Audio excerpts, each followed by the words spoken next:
Ladies and gentlemen, this Gaming Sitcom video, we're going to be discussing the Xbox One's die pictures which have popped up on the internet. Now I have got an article which has links to these photos so you can actually see them in comparison to the PlayStation 4 as well. What we're primarily going to be focusing upon, however, is just how much of the space of the die the ESRAM actually takes. It's pretty damn humongous, which isn't exactly to be unexpected. However, it certainly impeded the amount of GCN cores that the Xbox One could have. We're also going to be answering another question which a few people have been asking me recently, and that is, what is this 47 megabytes of onboard memory that Microsoft continue to tout, let's use that word, for the Xbox One's APU. So let's tackle one thing at a time. Now I'm going to blast through these figures fairly quickly. Once again, there is an article with all of this stuff written down, so it makes things such as numbers a hell of a lot easier, which is one of the reasons that I do articles. But we're going to go through it anyway. 32 megabytes of ESRAM. That's obviously what's taking up a lot of the space on the APU. We've got 4 megabytes of level 2 cache for the CPU. That's split over 2 modules, so that's 2 times 2, 2 megabytes per each module for the AMD Jaguar cores, and up with the CPU cores. You've got 512 KB of level 1 cache total, 1 megabyte shape memory. By the way, the shape is the audio processor of the Xbox One. You've got a further 512 KB for the level 2 cache of the GPU. Bear in mind that the Xbox One's GPU, specifically the level 2 cache, does not feature volatile bit. We'll go into that in just a moment. You've also got 768 KB total for the GPU for local data share. 96 KB for the scalar data cache, once again on the GPU, and finally just about 3.1 megabytes of GPU space for the compute units. So if you add all of that together with the addition of buffers, geometry engines, redundancy and everything else, that gives you 47 megabytes. It's not anything to particularly become excited about. Don't get super excited. It's not like there's this secret hidden bit of memory on the Xbox One. A lot of that, for example, the level 2 caches are exactly the same for the PlayStation 4. There's not anything, super exciting. It's of course very important for performance, but it's certainly not this touted secret source which seems to be becoming almost a bit of a meme by itself on the internets right now. So much of the space that was utilized for the ESRAM is of course not being used for the PlayStation 4 for the ESRAM, if that made sense. It was pretty poorly worded by myself, but I'm sure you got it. The PlayStation 4 instead, because of the GDDR5 memory, doesn't need this ESRAM. Therefore, it's allocated much of the space to extra GCN cores. So the Xbox One features 14 and the PS4 features 20. But 2 for each one is disabled. So 20 becomes 18, 14 becomes 12. The reason it's disabled is just purely because of yields. In other words, it's very unlikely in the laws of probability that you're going to have, let's say, in the case of the Xbox One, you're going to have 3 GCN cores fail. On the other hand, there's a good possibility that you might have 1 fail during manufacturing, so it just makes sense to build in some redundancy. I know what you're going to say, well, what about if I'm a lucky person? What about if my Xbox One or my PlayStation 4 has all compute units working? Well, my friends, you are treated equally. There is no shyness for you. Your console will still perform exactly the same because it's locked down in software. So it literally doesn't matter if your console is one that has 18, 19 or whatever. It's locked down, so just forget they exist. They're purely there for the purposes of manufacturing.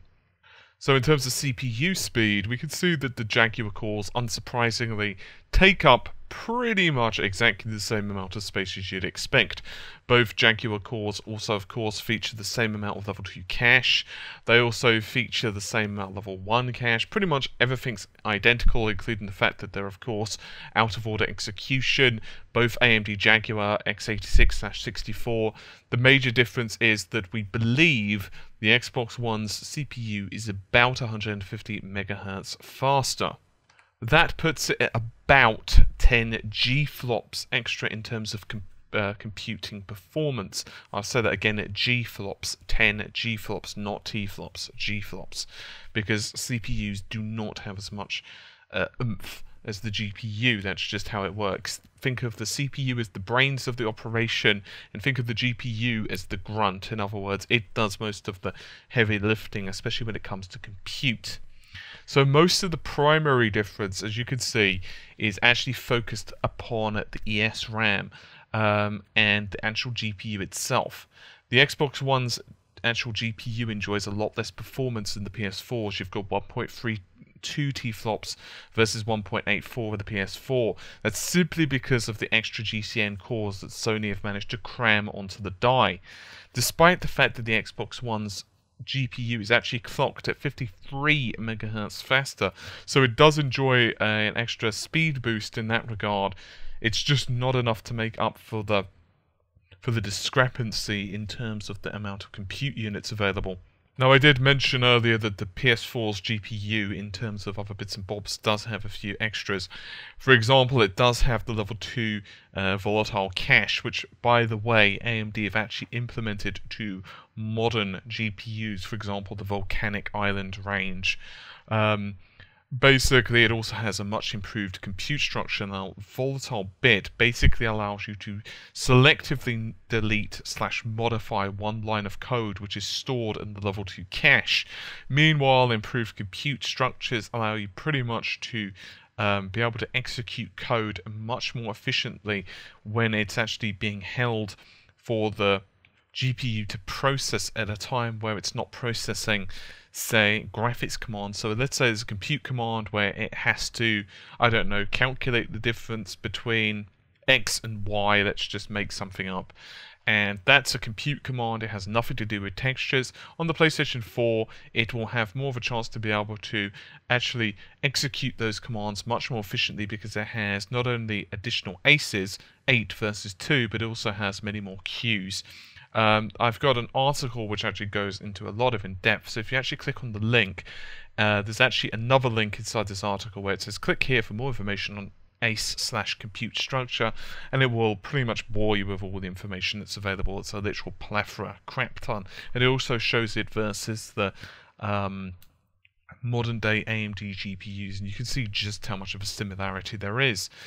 Finally, the PS4 also features double the amount of ROPs and an additional amount of texture units. So you're looking at 32 versus 16 ROPs and 72 texture units versus 48 of the Xbox One. So as you can see, Microsoft, when they decided the ESRAM route, really pretty much limited themselves on what they could do with that SoC, with that APU, simply because there's only a finite amount of space. You can't make, you know, the APU to be like 15 feet big after all. Okay, of course I exaggerate, but you get the idea. There's a finite amount of space, there's a finite amount of power you can pump in, there's a finite amount of heat that you can dissipate, so on and so on. Sony could have easily have lost this. They could have easily have ran into a situation where GDDR5 memory was prohibitively expensive. They could have easily ran into a situation where they just weren't able to cram enough memory in, especially with their budget. After all, eventually they ended up getting rid of the PlayStation Eye bundle, and instead they used that money to put in more GDDR5 memory. In fact, it was a decision made so late that even the developers weren't aware of it until the actual PlayStation conference. So you could have easily had a situation where the Xbox One would have had 8 gigabytes of DDR3 and the PS4 would have had 4 gigabytes of GDDR5, and then I think the cross-platform games would have been a very interesting situation. Obviously in that case Sony would have had no choice but to go for a very light and small operating system to reduce the memory footprint. As it is, they have a lot more leeway than what they do now. Microsoft also could have gone a slightly different route, even if they wanted to stick with DDR3.